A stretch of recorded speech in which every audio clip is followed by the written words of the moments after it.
باطل اگر غلط کر رہا ہے، صاف نظر آ رہا ہے، ظلم کر رہا ہے، ظلم کا سلسلہ ڈھائے چلا جا رہا ہے، ختم نہیں ہو رہا ظلم، لیکن اس کے آواز کے ساتھ آواز ملانا یا پھر اس کو شٹ اپ کال بھی نہ دینا، کیا ہم اس کو بھی یزیدیت کہہ سکتے ہیں؟ فار ایگزامپل میں پوچھنا چاہ رہی ہوں، کھل کے بیان کرتے ہیں اپنا سوال، کہ اب پاکستان حق سچ کی بات کر رہا ہے، یعنی پاکستان کشمیریوں کے لیے لڑ رہا ہے، ہر فورم پہ آواز اٹھا رہا ہے، یعنی ہم ان کے لیے لڑ رہے ہیں، ہم اس یزید نریندر مودی کے سامنے ڈٹ کے کھڑے ہو چکے ہیں، لیکن جو دنیا خاموش ہے اس دنیا کے لیے ہم کس لفظ کا استعمال کریں آج پھر؟ دیکھیں بات یہ ہے کہ دنیا جو ہے چاہے وہ مسلمان ہی کیوں نہ ہوں، وہ اس وقت اپنے مفادات کو دیکھ رہے ہیں۔ آپ دیکھیں کتنا بڑا ظلم ہے کہ ایک ملک جو مسلمان ملک کہلاتا ہے، اس نے نریندر مودی کو بلا کر اس دوران جب کرفیو لگا ہوا ہے، ظلم ہو رہا ہے، اپنے ملک کی اعلیٰ تمغہ اس کو دیا، اور اس کو دینے کے بعد اس کو روانہ کیا، اور اپنے ملک کے اندر ان کا وہ بنایا مرکز، سب سے بڑا مرکز بنایا، مندر جسے کہتے ہیں، اس کو بنایا۔ یعنی مفتی صاحب جس طرح آپ نے کہا کہ وہ دنیا اپنا مفاد دیکھ رہی ہے، تو میرا سوال وہیں پہ کہ دنیا کو ہم پھر کیا کہیں جو اس وقت کے یزید نریندر مودی کو شٹ اپ کال نہیں دے رہی؟ یعنی ہم کہہ سکتے ہیں کہ دنیا بھی اس طرح اپنا مفاد اسی طرح دیکھ رہی، اس طرح کوفہ والوں نے اپنا مفاد دیکھا تھا اور مکر گئے؟ جی کیا کہا آپ نے؟ جی مفتی صاحب جی کیا کہا آپ نے؟ میں سنا نہیں۔ میں نے آپ سے بولا کہ کوفہ والوں نے جس طرح اس ٹائم پہ اپنا مفاد دیکھا اور وہ اپنی بات سے مکر گئے، تو ہم کہہ سکتے ہیں کہ دنیا بھی کوفہ کی طرح اپنا مفاد اس ٹائم پہ دیکھ رہی ہے۔ 100% یہی بات ہے۔ افسوس کی بات ہے کہ آج یہاں کشمیریوں کو اس لیے نہیں مارا جا رہا کہ وہ انسانیت کا مسئلہ ہے، یہ مسئلہ مسلمانوں کا ہے، اور وہاں پر جو ہے ان کو مندر بنا کر دیا جا رہا ہے۔ حضور صلی اللہ علیہ وسلم نے فرمایا کہ جزیرہ عرب سے یہود و نصارہ اور مشرکین کو نکالو، یہ مشرکی کے لیے مندر بنا رہے ہیں اور ان کو جگہ دے رہے ہیں، یہ حکمران ظالم ہیں، اور انہوں نے ظلم کیا ہے بہت بڑا جو اس طرح کر کے، اور یہ بچیں گے نہیں، اس لیے کہ انہوں نے جو ہے مظلوم کا ساتھ چھوڑ کے ظالموں کا ساتھ دیا ہے اور ظالموں کا استقبال کیا ہے۔ اس لیے میں سمجھتا ہوں اس کی جتنی مذمت کی جائے وہ کم ہے، اور اس کے لیے سوچنے والی بات ہے کہ عالم اسلام جو ہے، ہم کافر کو تو نہ کہیں، غیر مسلم کو تو نہ کہیں، عالم اسلام اب تک اس پر آواز نہیں اٹھا رہا۔ 34-35 دن ہو گئے ظلم ہوتے ہوئے، تو اب آپ دوسروں کو کیا کہیں گے؟ پاکستان ہی ایک ایسا ہے اور چند ممالک ایسے ہیں جو اس وقت کشمیریوں کے لیے آواز اٹھا رہے ہیں، باقی تمام ممالک خاموش بیٹھے ہوئے ہیں۔ یہ انتہائی افسوسناک بات ہے، اس پر تمام دنیا کے مسلمانوں کو افسوس کرنا چاہیے اور ان کی مذمت کرنی چاہیے۔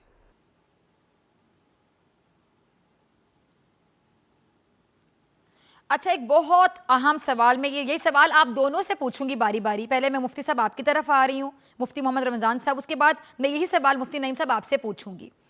اب ہم جب بات کرتے ہیں کربلا کے واقعے کی، ہر محرم 10 محرم کا خاص طور پہ ہم بہت یاد کرتے ہیں، پروگرامز کرتے ہیں، تو کربلا کا واقعہ باقاعدہ ایک ڈفرینس ہے جی، حق اور باطل کے درمیان، مظلوم اور ظالم کے درمیان ایک لکیر ہے، پہچان کرواتا ہے، ڈفرینشیٹ کرتا ہے، لیکن یہ واقعہ ہمیں ایک اور چیز سکھاتا ہے، وہ ہے صبر۔ اب ہم دیکھتے ہیں کہ کتنا بڑا امتحان تھا وہ، اور وہ بہت بڑی ہستیاں تھے جن کا اتنا بڑا امتحان تھا، اللہ کی راہ میں انہوں نے جان قربان کر دی، لیکن ہمیں چھوٹا سا مسئلہ آ گھیرتا ہے تو ہم پریشان ہو جاتے ہیں، ہمارے ہاتھ پاؤں پھول جاتے ہیں، ہمیں ہمارا من پسند کوئی کھانا نہ ملے تو ہم کہتے ہیں کہ یہ کیسے ہو گیا، ہمیں نہیں ملا، وہاں تو پانی تک نہیں مل رہا تھا، بنیادی ضرورت کی چیزیں تک نہیں مل رہی تھی۔ صبر ہمیں کتنا سیکھنے کو ملتا ہے اس واقعے سے۔ جی ڈاکٹر صاحب، آپ نے بڑا خوبصورت ایک معاشرتی پرابلم جو ہے آپ نے اس کی طرف اشارہ کیا ہے، اور وہ ہے مصیبت میں بے صبری کرنا اور صبر کا دامن اپنے ہاتھ سے چھوڑ دینا۔ قرآن مجید نے جہاں شہادت کا ذکر ہے، وہاں یہ فرمایا ہوا ہے کہ وَلَنَبْلُوَنَّكُمْ بِشَيْءٍ مِّنَ الْخَوْفِ وَالْجُوعِ وَنَقْصٍ مِّنَ الْأَمْوَالِ وَالْأَنفُسِ وَالثَّمَرَاتِ وَبَشِّرِ الصَّابِرِينَ۔ اللہ تعالیٰ نے تمہاری ضرور آزمائش کرنی ہے، خوف کے ذریعے سے، جان مال پھلوں میں کمی کے ذریعے سے۔ یہ جتنے امتحانات ہیں دنیا کی زندگی کے، وہ حضرت امام علی مقام حضرت امام حسین علیہ السلام آپ سے وہ تمام کے تمام امتحان میدان کربلا میں لیے گئے، لیکن اللہ تعالیٰ نے خوشخبری یہ دی ہے کہ ان اللہ مع الصابرین، اللہ تعالیٰ صبر کرنے والوں کے ساتھ ہے۔ کیا مطلب؟ کہ اس قسم کی تمام مشکلات سے کامیابی کے ساتھ نکلنے کا راستہ صرف صبر ہی ہے، یہ بات یاد رکھنی چاہیے۔ مفتی نعیم صاحب، میں آپ سے بھی سوال کا ایک شارٹ آنسر چاہوں گی، شارٹلی ذرا بتا دیجئے گا کہ صبر کا کتنا درس ملتا ہے اور ہم کتنا سیکھتے ہیں اور کتنا امپلیمنٹ کرتے ہیں اس کو اپنی زندگی میں؟ قرآن پاک میں متعدد جگہ صبر کا حکم دیا ہے، لیکن قرآن کی ایک آیت مجھے بڑی اچھی لگی ہے، اور ساری آیتیں ہیں قرآن پاک کی۔ اللہ تعالیٰ کہتا ہے فَاصْبِرْ فَإِنَّكَ بِأَعْيُنِنَا، آپ صبر کیجئے، ہماری آنکھیں، ہماری ذات تمہارے ساتھ ہے۔ یعنی صبر کرنے والوں کو اللہ تعالیٰ کہہ رہا ہے کہ ہم اپنی ذات کے اعتبار سے، اپنی آنکھوں کے اعتبار سے ہم آپ کو دیکھ رہے ہیں، آپ صبر کر رہے ہیں۔ تو صبر جو ہے وہ واقعتاً حقیقت بات یہ ہے، مشکل کام تو ہے، لیکن اس کے بعد جو راہیں کھلتی ہیں، جو راستے کھلتے ہیں اور کھل رہے ہیں، تو انشاءاللہ العزیز یہ ہمارے کشمیری بھائی بھی جو صبر کر رہے ہیں، نتیجہ انشاءاللہ اللہ تعالیٰ ان کا اچھا ہی کریں گے اور نتیجہ اچھا ہی ہوگا، اس لیے کہ ظلم کو مٹنا ہے اور صبر کو آگے بڑھنا ہے۔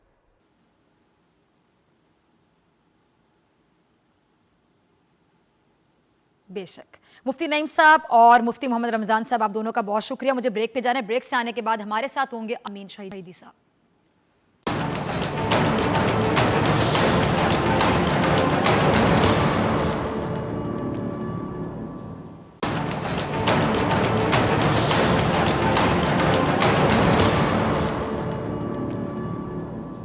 ویلکم بیک ناظرین، ہم بات کر رہے ہیں کربلا کے حوالے سے کہ کربلا کی روح آخر ہے کیا، اور یہ پیغام حسین تھا کیا، ہے کیا، اور ہم نے اس کو کتنا سمجھا۔ اب ہمارے ساتھ موجود ہیں علامہ امین شہیدی صاحب۔ علامہ صاحب بہت شکریہ وقت دینے کے لیے، warm welcome in the program. علامہ صاحب، کربلا کا واقعہ تاریخ انسانیت کا اگر میں سب سے بڑا المناک دن کہہ دوں تو غلط نہیں ہوگا، پگری کریں گے۔ 10 محرم کا دن آیا، کیوں، کن حالات نے معاملے کو اس نہج تک پہنچا دیا کہ نواسہ رسول کو شہید کر دیا گیا؟ فلسفہ کیا تھا اس کے پیچھے، میں جاننا چاہوں گی۔ بسم اللہ الرحمن الرحیم۔ یہ ذہن میں رکھیے گا کہ حق اور باطل کا معرکہ یعنی مخلوق کی خلقت سے لے کر آج تک ہمیشہ ہر دور میں اور ہر زمین میں جاری رہا ہے اور تا قیامت جاری رہے گا۔ باطل کی قوتیں جتنی بڑی ہوتی ہیں، حق کی قوتوں کو اتنا زیادہ بڑا اہتمام کرنا پڑتا ہے باطل کی قوت کو پچھاڑنے کے لیے۔ یہ ایسا ہی ہے جیسے کینسر کی بیماری ہو، ارلی سٹیجز پر ہو تو چھوٹے آپریشن اور سرجری کی ضرورت ہوتی ہے، اگر آخری سٹیج پر ہو تو پھر زندگی اور موت کا سوال جب آئے تو وہاں پر جو ہے کاٹ کوٹ اور چیر پھاڑ بہت زیادہ ہوتی ہے۔ نبی کریم صلی اللہ علیہ وآلہ وسلم نے جس دین کا علم اٹھایا اور وہی لے کر تشریف لائے، اس دین کو تا قیامت رہنا ہے۔ لیکن مشکل یہ ہوئی کہ نبی کریم صلی اللہ علیہ وآلہ وسلم کی رحلت کے بعد، وصال کے بعد، رفتہ آہستہ گریجولی وہ معاشرہ اس طرح سے انحطاط کا شکار ہوا کہ صرف 50 سال کے اندر، صرف 50 سال، میں بار بار کہہ رہا ہوں، صرف 50 سال کے اندر معاشرہ اس نہج پہ پہنچ گیا کہ مسند پیغمبر پر، رسول کریم کی مسند اور ان کی سیٹ پر ایک ایسا شخص بیٹھ گیا جو اللہ کا بھی دشمن تھا اور رسول کا بھی دشمن تھا۔ ایک ایسا شخص اسلامی ریاست کے خلیفہ کے طور پر خلافت کی مسند پر براجمان ہوا، جو وحی کا انکار کرتا تھا، اللہ کا انکار کرتا تھا، یہاں تک کہ شعر کی زبان میں رسول کریم کا استہزاء یعنی مزاح اڑایا کرتا تھا اور کہا کرتا تھا کہ اللہ کی طرف سے کوئی وحی نازل نہیں ہوئی تھی، یہ تو بنی ہاشم کا ڈھونگ تھا کہ انہوں نے وحی کا ڈھونگ رچایا تاکہ عرب خطے پر اس قبیلے کا قبضہ ہو سکے۔ یہ اس کے الفاظ تھے، یہ اس کی شاعری تھی۔ یہاں تک بات پہنچ گئی تھی کہ اس نے قرآن کا انکار کیا، قرآنی آیات میں تبدیلی کی۔ یہاں تک بات پہنچی کہ اس نے لوٹ مار کا سلسلہ عام کیا، رسول اللہ کے گھرانے کے لوگوں کو بھی اور رسول اللہ کے اصحاب کو بھی چن چن کر قتل کروانا شروع کیا۔ یہاں تک نوبت پہنچی کہ اس نے اللہ کے حلال کیے ہوئے امور کو حرام کرنا شروع کر دیا اور حرام کیے ہوئے امور کو حلال کرنا شروع کر دیا۔ یہاں تک نوبت پہنچی کہ اس نے نماز شراب پی کر پڑھانے کی ترغیب دلائی اور اس کے گورنرز مختلف علاقوں خصوصاً کوفہ کے اندر رات بھر شراب کی محفل سجاتے تھے اور صبح مسجد کے محراب میں آ کر 2 کی جگہ 4 رکعت فجر کی نماز پڑھاتے تھے، اور پھر نماز کے بعد قے کرتے تھے جو ساری رات انہوں نے شرابیں پی ہوئی تھیں وہ محراب مسجد میں الٹی کرتے تھے، اور پھر اس کے بعد پلٹ کر لوگوں سے پوچھتے تھے کہ کیا مزید نمازیں پڑھاؤں تمہیں؟ دین کا یہ حال تھا۔ اور صرف یہی نہیں بلکہ یہاں تک نوبت پہنچ چکی تھی کہ یزید کے بارے میں تمام مورخین نے لکھا ہے کہ وہ حرام کاری اور بدکاری میں اپنے محرمات کو بھی معاف نہیں کرتا تھا۔ انسان بدکاری کرتا ہے تو دوسروں سے کرتا ہے، اپنی ماں بہن بیٹی اور اس طرح کے رشتوں سے جس کو اللہ نے حرام قرار دیا ہے اور اس کو اس کا محرم قرار دیا ان سے نہیں کرتا، لیکن یہ یزید یہاں تک پہنچ چکا تھا۔ جب معاملہ اس نہج پر پہنچ جائے تو اب ڈو اینڈ ڈائی والی سچویشن پیدا ہو جاتی ہے، یا مرو یا مارو، یا ختم کرو یا پھر دین کا فاتحہ پڑھ لو۔ اب ایک ایسے معاشرے کے اندر، ایسے ماحول کے اندر، ایسی سچویشن میں زمین کے اوپر اللہ کے نبی کا آخری بیٹا حسین ابن علی ہے۔ یہ آخری بیٹا میں اس لیے کہہ رہا ہوں کہ پنجتن پاک میں سے صرف امام حسین اس زمانے میں باقی بچے تھے 60 ہجری میں، اور امام حسین علیہ السلام کو آیے مباہلہ میں اللہ تبارک و تعالیٰ نے رسول کا بیٹا قرار دیا ہے، اللہ نے قرار دیا ہے، میں اور آپ نے نہیں۔ اس لیے میں یہ عرض کر رہا ہوں کہ زمین کے اوپر اللہ کہ رسول کا آخری بیٹا باقی بچا تھا۔ اب سوال یہ ہے کہ جو دین حضرت آدم علیہ السلام سے لے کر محمد عربی صلی اللہ علیہ وآلہ وسلم تک تسلسل سے چلتا رہا اور نبی کریم نے اس دین کو مکمل کیا، اس دین کی جب ایسی دھجیاں اڑائی جانے لگیں کہ اس کی تمام چیزوں کو ملیامیٹ اور پامال کیا جائے، تو پھر 2 صورتیں ہیں، یا یہ کہ تمام مسلمان کھڑے ہوں اور اس دین کی حفاظت کریں، اور اگر تمام مسلمان کھڑے نہ ہوں تو پھر کم از کم وہ کھڑا ہو جو اس دین کا وارث بھی ہے اور پیغمبر کی مسند کا اہل بھی ہے۔ لہٰذا حسین ابن علی علیہ السلام نے وہ کام کیا جو نبی کی مسند کے حقیقی جانشین کو کرنا چاہیے اور نبی کے وارث کو کرنا چاہیے۔ اس لیے ہم امام حسین علیہ السلام کی زیارات میں پڑھتے ہیں کہ السلام علیک یا وارث آدم صفی اللہ، اے حضرت آدم کے وارث حسین تم پر ہمارا سلام ہو۔ ہم پڑھتے ہیں اے موسیٰ کے وارث حسین، اے عیسیٰ کے وارث حسین، اے ابراہیم کے وارث حسین، اے نوح کے وارث حسین، اے محمد عربی کے وارث حسین تم پر سلام ہو۔ کیوں؟ اس لیے کہ ان تمام انبیاء کی وراثت حسین ابن علی کے پاس تھی، اور 60 ہجری میں جب یزید تخت نشین ہوا تو صورتحال ایسی تھی کہ اب اس وارث کو ایسا کام کرنا تھا جس سے یہ جو سویا ہوا معاشرہ ہے، بے جان معاشرہ ہے، بے حس معاشرہ ہے، تمام چیزوں کو دیکھنے کے باوجود آنکھ بند کر کے صرف اپنی نمازوں اور روزوں میں مصروف معاشرہ ہے، اس کو یہ بتایا جا سکے کہ روزہ اسلام نہیں ہے، نماز اسلام نہیں ہے، بلکہ روزہ اور نماز اسلام کا ایک رکن ہے۔ جب خود اصل اسلام کی روح پامال ہو جائے تو پھر نہ یہ روزہ کام کا ہے نہ وہ نماز کام کی ہے۔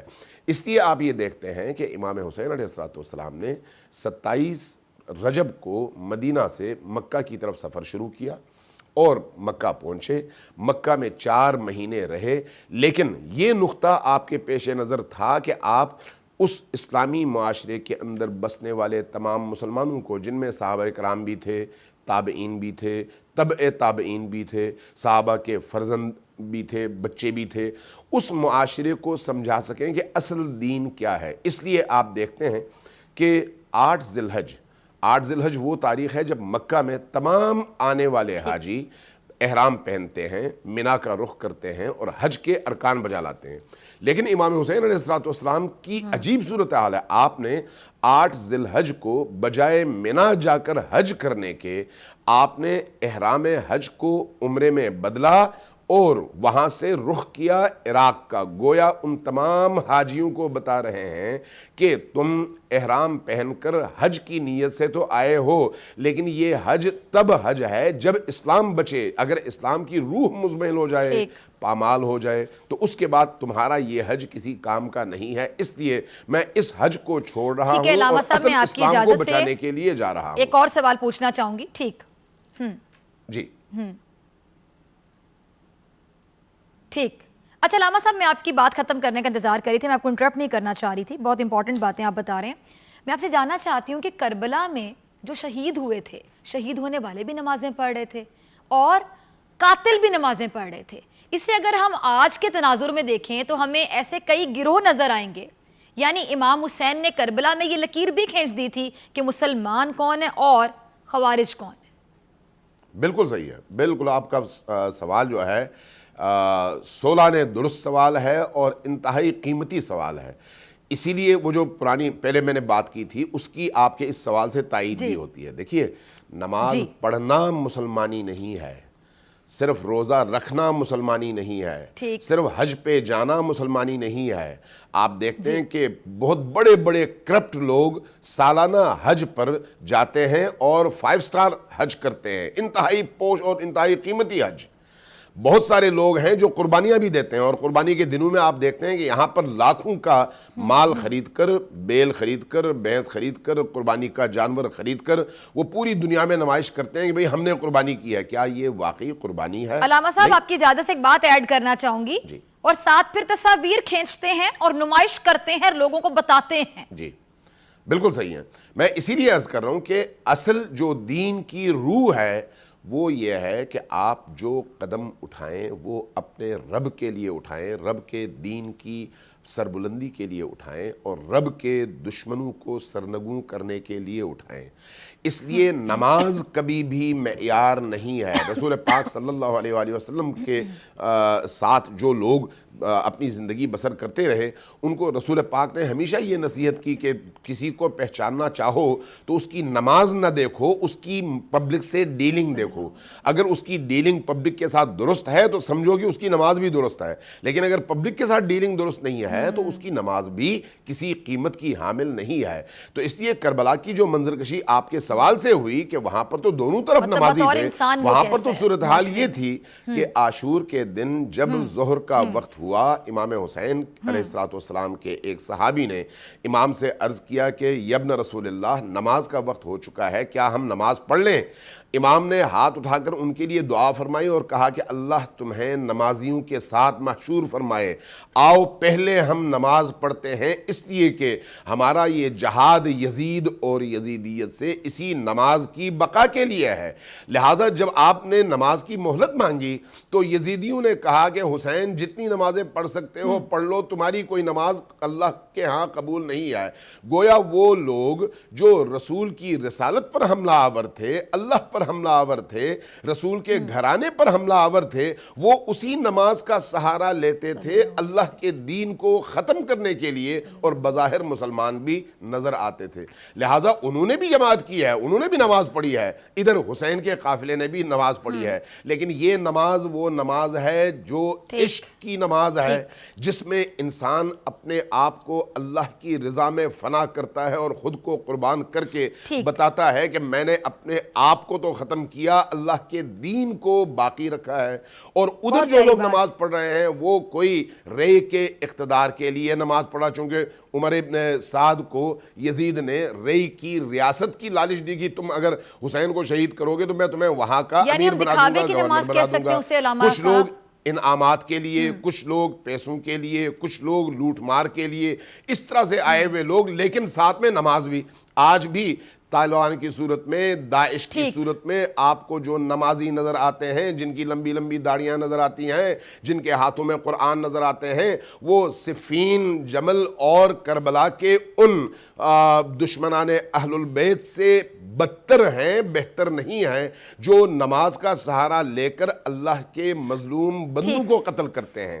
لہٰذا کربلا نے ایک خط اور لکیر کھینچ دی حق اور باطل کے درمیان. ٹھیک ہے علامہ صاحب، اپنے قیمتی سوال بولا، قیمتی سوال کا آپ نے بہت قیمتی جواب دیا. اب میرے پاس آخری 2 منٹ ہیں اور میں چاہوں گی کہ آپ کی موجودگی کا فائدہ اٹھاتے ہوئے ہم آپ کے نالج سے ذرا مستفید خود بھی ہوں اور ناظرین کو بھی کریں. یہ سوال میں نے بریک سے پہلے مفتی رمضان اور مفتی نعیم صاحب سے بھی پوچھا. میں آپ سے بھی جاننا چاہوں گی کہ وہ لوگ جس طرح کہ آپ نے بتایا کہ کچھ نمازی ایسے ہوتے ہیں, وہ لوگ جو فتوے بانٹتے پھرتے ہیں سوری ٹو سے اس بات کے کہ کس کے آگے کس کی فلاں بات آ گئی, کس کو کس چیز کی سزا مل گئی, کس کو کس چیز کی جزا مل گئی, وہ کون ہوتے ہیں ڈیسائیڈ کرنے والے؟ فار ایگزامپل پوچھنا میں چاہ رہی ہوں کہ کربلا کا واقعہ, محرم کا واقعہ ہمیں صبر سکھاتا ہے, ہمیں بتاتا ہے کہ صبر کیا ہوتا ہے, امتحان کیا ہوتا ہے. آپ نے بھی سنا ہوگا, میں نے بھی اکثر دیکھا کہ کسی کے ساتھ کچھ برا ہو جائے تو ہم اس کے زخم پہ مرہم نہیں رکھتے, بلکہ ہم نمک چھڑکتے ہیں یہ کہہ کے کہ دیکھا تمہارے ساتھ تو یہ ہونا تھا, یہ تو تمہارے ساتھ صحیح ہو گیا, تمہیں سزا مل گئی. وہ امتحان بھی تو ہو سکتا ہے نا علامہ صاحب. ہم سزا کیوں کہتے ہیں, کسی کو تانا دینے کے لیے کیوں فوراً چلے جاتے ہیں, ہم اس کے زخموں پہ نمک کیوں چھڑکتے ہیں بطور معاشرہ؟ ہم کہاں جا رہے ہیں, کہاں کھڑے ہیں؟ دیکھیے, ہمارے معاشرے کا المیہ یہ ہے کہ ہم جب دین کی بات کرنا چاہتے ہیں تو خود اللہ کی کرسی, اللہ کی سیٹ, اللہ کی مسند پر بیٹھ کر خدائی فیصلے اپنے ہاتھوں میں لے لیتے ہیں, جبکہ یہ اختیار نہ اللہ نے ہمیں دیا ہے اور نہ اللہ کے رسول نے ہمیں دیا ہے. کسی شخص کے عمل کی قبولیت اور عدم قبولیت کا معیار اس کی نیت ہے, نیت کا تعلق دل سے ہے اور دل کا مالک اللہ ہے.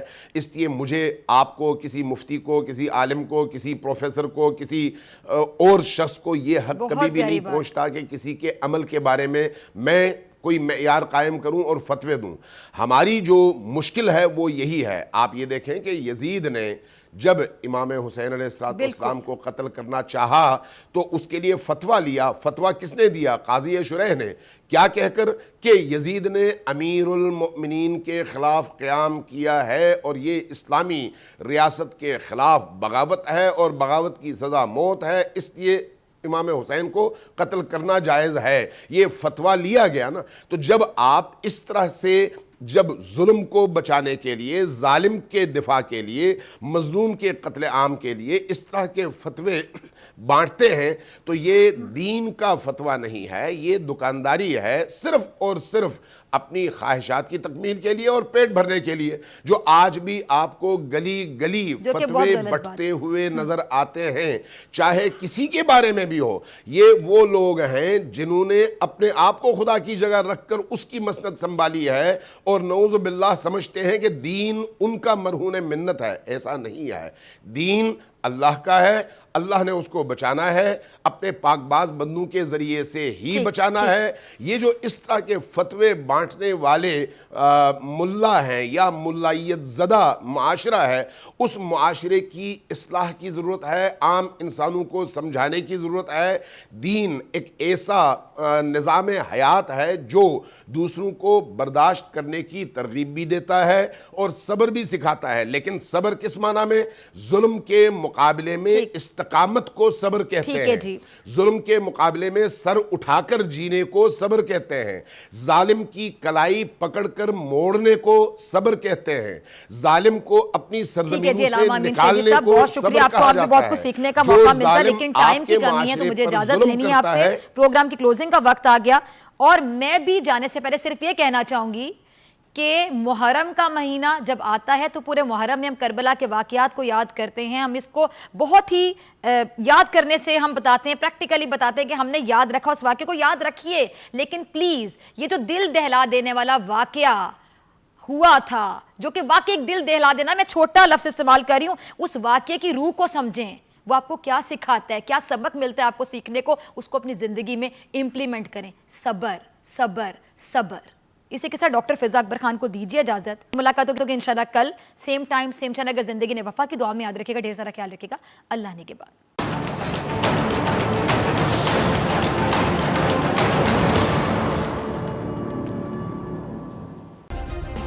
سبسکرائب کریں اور بیل دبائیں تاکہ کوئی خبر رہ نہ جائے.